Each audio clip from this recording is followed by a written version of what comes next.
Welcome to the Joy Lab podcast, where we help you uncover and foster your most joyful self. Your hosts, Dr. Henry Emmons and Dr. Amy Prasek, bring you the ideal mix of soulful and scientifically sound tools to spark your joy, even when it feels dark. When you're ready to experiment with more joy, combine this podcast with the full Joy Lab program over at joylab.coach. Hi everyone, Amy here.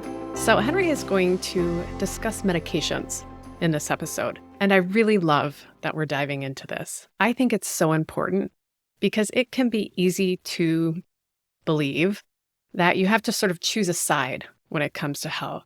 You're either in the alternative camp or the conventional camp. Now, my area of research is integrative modalities, specifically for mental health, and I can't tell you how many folks have said to me, "So I know you don't believe in medication. So I was wondering," and then they'll ask me a question. And then I'll say, "Hold up. Who said I don't believe in medication? I believe in science, and I believe that we also have so much power to create more healing than we think. That might mean a medication is needed for a lifetime. It might not." So our goal here at NMH and Joy Lab is for folks to not just feel better through evidence-based strategies, but to also step into that healing power that we all have and to really own that, to know that you can create healing. It may not mean something is cured in that clinical sense, but healing is always there. So listen in for this lesson with Henry as he gets into medications. He gives a really unique approach. And of course, remember, please, this content is for informational and educational purposes only. It is not intended to provide medical advice, and it is not a replacement for advice and treatment from a medical professional. Enjoy. Let's talk a little bit about medication. One of our slogans is more skills, less pills, but I am not opposed to medication. I think there's a place for it. There's sometimes a need for it. It can be helpful. But in my view, we as a healthcare institution, we are medicating too quickly for too long a period of time for things that don't always need medication. The reason I say that is I think that many people who are diagnosed with depression actually have an adjustment disorder, which by definition is stress-related and temporary. And if people are given skills to be able to face whatever is stressful in their lives, the need for medication should be less. I also have a concern when people are put on a medication for a stress-related problem, and then they stay on it for such a long time that it becomes hard to get off of it. In my view, that takes about a year or 2 years. If people are on a medication for that long, you have to be very careful about how you come off of it, or the risk of withdrawal symptoms is clearly going to be there. So with that said, let me just talk a little bit about how I think about medication, its proper use, and how you might think about meds differently for those three subtypes of depression or mood problems. For the vast majority of people, the first medication they try is what's called an SSRI, or a serotonin reuptake inhibitor. And that is probably the best choice for people with the anxious depression and even people who have more of that agitated mood state. In people with an anxious mood, in my view, the dose that is most effective is often a very low dose. So if it's something like Prozac or fluoxetine, the dose might be only 10 or 20 milligrams. If it's Zoloft or sertraline, it might be just 25 or 50 milligrams. And in my practice, I usually give that low dose at least 3 or 4 weeks, sometimes even a little bit longer, because it really can take, up to 6 or 8 weeks even for an SSRI to really start having its best impact. So point being, I don't think we should increase those medications too quickly in mild to moderate cases.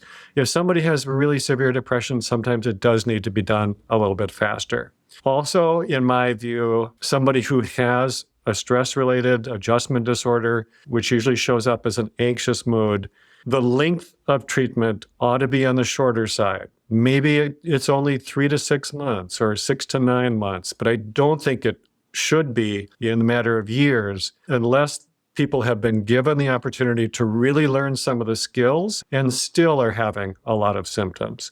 So long-term use, it is appropriate, I think, for people with recurrent major depression or clinical depression.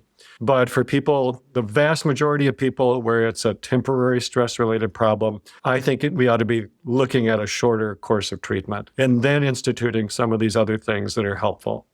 So for an anxious mood, kind of low dose SSRIs like Prozac, Lexapro, Zoloft, Celexa, or the generic names fluoxetine, Lexapro is S-citalopram, Zoloft is sertraline, and Celexa is called citalopram. Just the typical starting dose, and then cut that by half is how I usually do it. People who have more of that agitated mood state, this is where you really do have to be careful about starting an antidepressant that affects the serotonin system. As I said a little bit earlier, you can get too much serotonin. And if you do, you might feel that agitation heighten. And for some people, this is a risky time because your mood might still be bad. And then there's all this agitated, kind of edgy energy. And this is a time of risk for people who might have suicidal thinking. And sometimes people never have had it before, and they develop it when they first start an antidepressant. In my view, that's the greatest risk for people with that agitated mood state. I still might use medications, but I might start at a really low dose. So a quarter to a half of the usual starting dose and giving it a little bit longer period of time and really watching closely in those first 2 to 3 weeks to be sure that there's not a worsening of mood. And then people with more of that sluggish mood might not do as well with a serotonin drug because they tend to be sedating. And a lot of times people need something that's more energizing. So the medications that might have more of an effect on the dopamine system are things like Wellbutrin, also known as bupropion. Again, a very appropriate choice for winter depression or people who are sluggish or sleeping too much or just can't get going or can't get off the couch or don't have any motivation. Medications that affect both serotonin and norepinephrine are things like Effexor, Cymbalta. Effexor is also called venlafaxine. Cymbalta is another what's called an SNRI, something that affects both of those neurotransmitters, and that might also be a good choice. Some of the newer drugs like Pristiq, Trintellix, those are also things that affect both of those, and so might be a good choice for somebody who needs a little bit more energy. In my practice, I will often add some of the natural therapies to try to boost energy or to try to help sleep. So just to summarize again, we do need to think about how to support brain chemistry in a person whose mood is really struggling, at least for a while, at least for a few months of feeling good. At that point, talk to your doctor about whether it's time and it feels appropriate to start reducing the medication. Maybe you could transition to one of the mood-supporting supplements, or at the very least get on some of those basic foundational supplements, which can also be so good for mood or energy or sleep and help as you're transitioning off medications. And then also could be really useful for you to try to prevent the depression from coming back in the future. Thank you for listening to the Joy Lab podcast. If you enjoyed today's show, visit joylab.coach to learn more about the full Joy Lab program. Be sure to rate and review us wherever you listen to your favorite podcasts. Please remember that this content is for informational and educational purposes only. It is not intended to provide medical advice and is not a replacement for advice and treatment from a medical professional. Please consult your doctor or other qualified health professional before beginning any diet change, supplement, or lifestyle program. Please see our terms for more information.